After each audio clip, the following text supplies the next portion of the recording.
10 barang dapur yang tidak akan saya beli lagi demi hidup minimalis. Sebelum lanjut, pastikan Mams semua klik tombol subscribe, share dan like dulu ya, agar channel ini bisa lebih berkembang, bermanfaat buat lebih banyak teman-teman yang lain.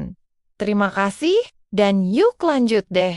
Halo Mams semua, pernah nggak sih Bun ngerasa dapur sudah kayak gudang pecah belah, padahal yang dipakai cuma itu?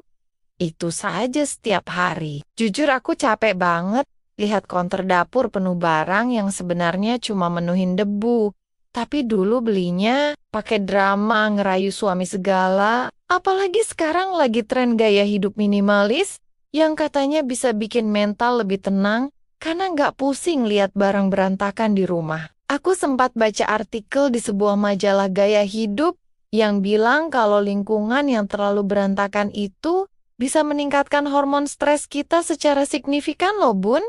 Jadi, hari ini aku mau curhat jujur soal 10 barang dapur yang gak akan pernah aku beli lagi demi kesehatan mental dan dompet kita semua. Nomor 1 adalah chopper manual yang talinya ditarik-tarik itu loh Bun. Karena jujur saja, tenaga nariknya lebih besar daripada tenaga buat motong pakai pisau biasa. Dulu mikirnya biar praktis. Malah bikin otot lengan jadi kayak binaraga, tapi hasilnya sering gak rata dan cucinya ribet banget di sela-sela pisaunya. Nomor 2 adalah set toples plastik warna-warni yang isinya satu lusin, tapi tutupnya suka hilang entah kemana, kayak ditelan bumi, akhirnya cuma jadi penunggu lemari yang bikin sumpek.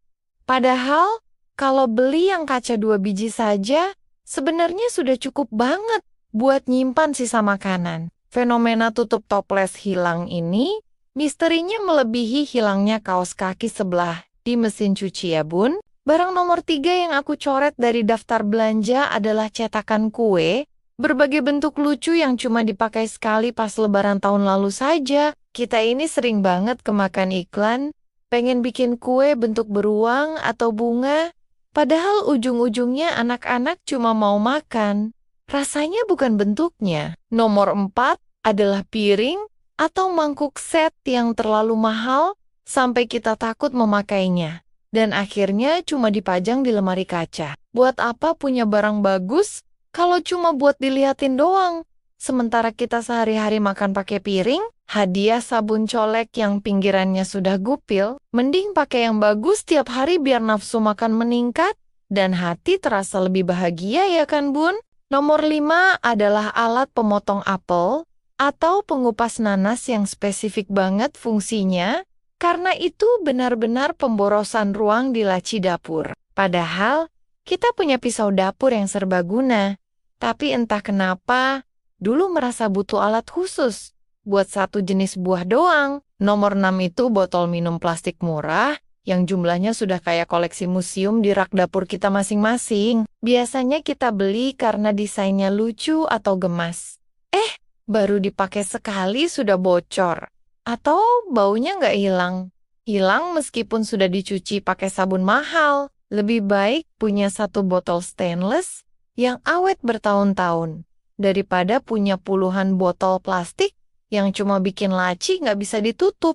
Masuk ke nomor 7. Yaitu penggorengan super besar yang katanya anti lengket, praktis, dan bikin masak jadi lebih mudah. Awalnya memang terlihat menjanjikan, apalagi dengan harga yang lumayan dan klaim kualitas tinggi. Tapi baru dipakai sekitar sebulan, lapisannya sudah mulai mengelupas sedikit demi sedikit, sampai akhirnya hampir habis. Jadi bukan cuma soal rugi secara uang, tapi juga bikin kita jadi was-was setiap kali memasak. Coba bayangkan, kalau lapisan itu ikut tercampur ke dalam makanan yang kita masak, apa nggak ngeri ya Bun? Kita masak dengan penuh cinta. Niatnya ingin memberikan yang terbaik untuk keluarga tercinta di rumah.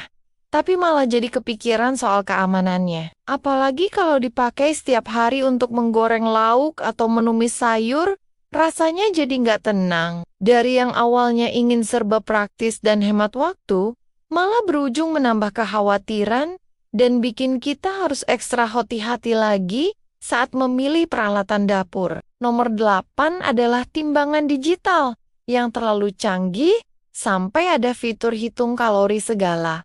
Padahal kita cuma mau nimbang terigu buat bikin bakwan. Ujung-ujungnya baterainya habis dan kita malas beli lagi, terus balik lagi pakai ilmu. Kira-kira alias perasaan seorang ibu yang tak pernah salah. Memang ya, feeling ibu itu lebih akurat daripada teknologi paling mutakhir sekalipun kalau soal bumbu dapur. Nomor 9 adalah rak bumbu putar yang kelihatannya estetik di Pinterest, tapi aslinya malah bikin botol bumbu pada jatuh kalau diputar terlalu semangat. Belum lagi debu yang nempel di sela-selanya itu susah banget dibersihkan. Kecuali kita punya waktu luang seluas samudra. Terakhir nomor 10 adalah mesin pembuat kopi yang ribet perawatannya. Padahal kita lebih sering nyeduh kopi sachet atau kopi tubruk biasa yang set langsung jadi. Kita ini kan ibu-ibu yang waktunya terbatas. Jadi mending cari yang praktis daripada alat gaya-gayaan tapi malah bikin cucian makin numpuk. Kalau dipikir-pikir, uangnya bisa buat beli skincare atau jajan seblak bareng tetangga depan rumah kan lebih bermanfaat. Sebenarnya kalau aku ingat-ingat lagi, semua barang ini dulu aku beli karena lapar mata atau sekadar ikut-ikutan tren di media sosial saja. Aku sadar kalau kebahagiaan itu bukan datang dari seberapa lengkap alat dapur kita, tapi seberapa tenang perasaan kita saat berada di rumah. Memang sih, kadang ada rasa sesal kenapa dulu boros banget. Tapi ya sudahlah, anggap saja itu biaya sekolah kehidupan buat jadi pribadi yang lebih bijak. Sekarang aku lebih milih dapur yang lega meskipun isinya cuma sedikit barang tapi semuanya fungsional dan sering aku pakai dengan penuh rasa syukur. Yuk kita mulai kurangi beban di dapur, biar beban pikiran kita juga ikut berkurang dan hidup jadi terasa lebih ringan setiap harinya. Kita harus semangat buat terus belajar jadi ibu yang lebih cerdas dalam mengelola rumah tangga tanpa harus terjebak gaya hidup konsumtif yang gak ada habisnya. Jangan sampai kita dikontrol oleh barang, tapi kitalah yang harus punya kendali penuh atas apa yang masuk ke dalam rumah kita sendiri. Memang gak mudah buat nahan godaan diskon atau barang lucu di toko orange. Tapi percaya deh, rasanya plong banget pas lihat dapur bersih dan rapi. Semoga curhatan aku kali ini bisa jadi bahan refleksi buat kita semua, biar gak gampang tergoda iklan dan lebih fokus sama hal-hal yang benar-benar penting. Tetap semangat menjalani hari dengan penuh sukacita dan jangan lupa bahagia meskipun cuma masak pakai alat seadanya di dapur minimalis kita. Terima kasih, Moms. Semua sudah menemani dan mendengarkan ceritaku sampai akhir. Sampai ketemu lagi di video-video berikutnya. Jangan lupa share video ini ke teman-teman lain ya.